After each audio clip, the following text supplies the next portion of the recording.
Hello दोस्तों, नमस्कार। मैं Manoj Kumar Bhaskar knowledge career academy पर आपका हार्दिक स्वागत करता हूं। दोस्तों, नॉलेज कैरियर एकेडमी पर आज 15 जनवरी 2024 को हम लोग देखेंगे करंट अफेयर के जो मेन टॉपिक हैं उसमें क्या देखेंगे। उसमें कुछ मेंस के भी दो टॉपिक हैं, एक आईआर से, दूसरा निबंध से, पर्यटन से संबंधित है। तो इम्पोर्टेंट क्या है, देश को नया विजन देने की घोषणा के साथ में राहुल ने शुरू की भारत जोड़ो न्याय यात्रा। ये कहाँ से शुरू की, एग्जाम में पूछा जा सकता है। तो अध्यक्ष जो बने हैं मल्लिकार्जुन खड़गे ने इसे मणिपुर से प्रारंभ किया है। किस तारीख को, तो 15 तारीख को। राहुल गांधी अब तक कांग्रेस के पीड़ित लोगों को आंसू पोंछने के लिए नहीं जा पाए, ऐसा मोदी जी पे उन्होंने इल्जाम लगाया है।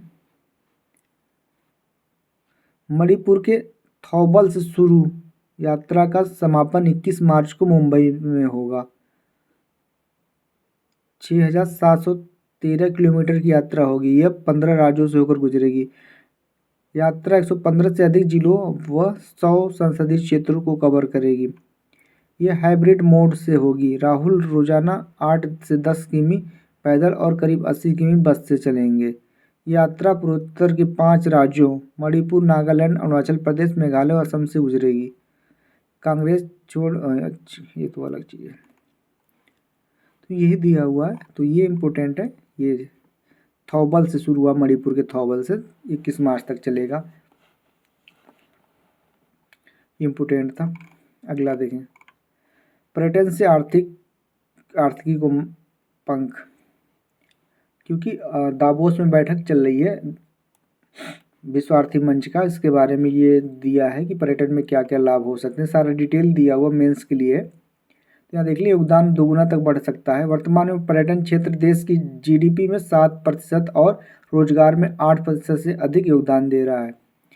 सेवा क्षेत्र है ये, तो यहाँ पे देख सकते हैं बहुत सारी चीज़ें दी हुई हैं, ये सारी चीज़ दी हुई है। अगला देखें, सूरत बिलीमोरा के बीच 2026 में चलेगी पहली बुलेट ट्रेन। जापान के सहयोग एवं स्वदेशी संसाधनों से निर्मित भारत की पहली हाई स्पीड बुलेट ट्रेन अपने निर्धारित समय से ही चलेगी। जमीन अधिग्रहण समेत अन्य सभी अड़चनें दूर कर ली गई हैं। 2026 में गुजरात के सूरत और बिलीमोरा स्टेशनों के बीच बुलेट ट्रेनों का पहला संचालन होगा। इसके बाद शीघ्रता से अहमदाबाद से मुंबई तक कुल 508 किलोमीटर के ट्रक पर यह ट्रेन दौड़ने लगेगी। तो कब होगा, 26 में, इम्पोर्टेंट था। अगला, प्रिज्मिक ने जोकोविच को 4 घंटे, मतलब ये अभी ऑस्ट्रेलिया ओपन, डेली हम लोग इसको कवर करेंगे।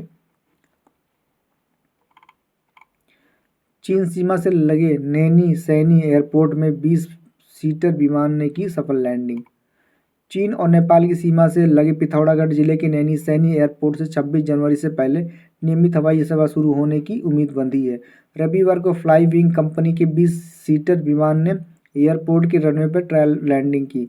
विमान ने रनवे पर लैंडिंग के बाद टेक ऑफ भी किया। ट्रायल सफल होने से माना जा रहा है कि 16 जनवरी को पिथौरागढ़ दौरे पर आ रहे मुख्यमंत्री पुष्कर सिंह धामी नियमित हवाई सेवा की औपचारिक घोषणा कर सकते हैं। तो ये आईआर के लिए इम्पोर्टेंट है, क्योंकि हमारा चीन के साथ में भी कंट्रोवर्सी रहता है, तो यहाँ पे हमारी सेना वना उतारने के लिए बहुत ज़रूरी था। अगला देखें, सीमा पार कनेक्टिविटी को और मजबूती देंगे भारत और नेपाल। नेपाल और भारत ने निर्बाध सीमा पर कनेक्टिविटी को एक और मजबूत करने के उद्देश्य द्विपक्षीय पहल को लागू करने की प्रतिबद्धता जताई है। दोनों पक्षों के अधिकारियों ने इसे लेकर चर्चा की। भारत नेपाल अंतर सरकारी उप समिति ने 12 से 13 जनवरी को काठमांडू में अपनी नवीनतम सत्र बुलाया था। दोनों पक्षों ने फार्मास्यूटिकल और आयुर्वेदिक उत्पादों के लिए पारस्परिक बाजार पहुंच पर भी चर्चा की। भारतीय पक्ष ने प्रत्यक्ष विदेशी निवेश को प्रोत्साहित करने के लिए पेरिस कन्वेंशन के प्रावधान द्वारा आईपीआर व्यवस्था की आवश्यकता पर प्रकाश डाला। विश्व आर्थिक मंच की बैठक दावोस में आज से, मतलब 15 जनवरी से।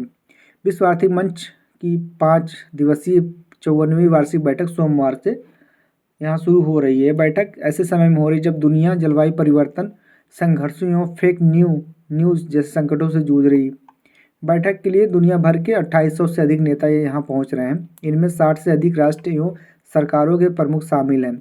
बैठक में भारत का प्रतिनिधित्व 3 केंद्रीय मंत्री स्मृति ईरानी, अश्विनी वैष्णव और हरदीप सिंह पुरी करेंगे। भारतीय प्रतिनिधिमंडल में 3 केंद्रीय मंत्रियों के अलावा महाराष्ट्र के मुख्यमंत्री एकनाथ शिंदे, कर्नाटक के मुख्यमंत्री सिद्धरमैया शामिल हैं। साथ ही रिजर्व बैंक के गवर्नर शक्तिकांत दास और उत्तर प्रदेश, तमिलनाडु एवं तेलंगाना के कई मंत्री भी बैठक में हिस्सा लेंगे। तो ये मालदीव ने कहा 15 मार्च तक वापस जाए भारतीय सैनिक, वहाँ पे भारतीय सैनिक है तो ये उन्होंने कहा कि वापस जाए। अब इसमें ये देखना कि माले के मेयर का चुनाव हारी मुइज़्ज़ू की पार्टी।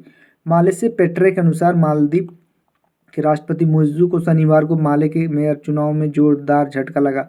भारतीय समर्थक विपक्षी मालदीवियन डेमोक्रेटिक पार्टी (एमडीपी) ने शनिवार को राजधानी माले के मेयर चुनाव में शानदार जीत हासिल की। एमडीपी उम्मीदवार एडम अजीम को माले का नया मेयर चुना गया। इस पद पर पहले मुइज़्ज़ू काबिज थे और बीते वर्ष राष्ट्रपति चुनाव लड़ने के लिए उन्होंने पद से इस्तीफा दे दिया था।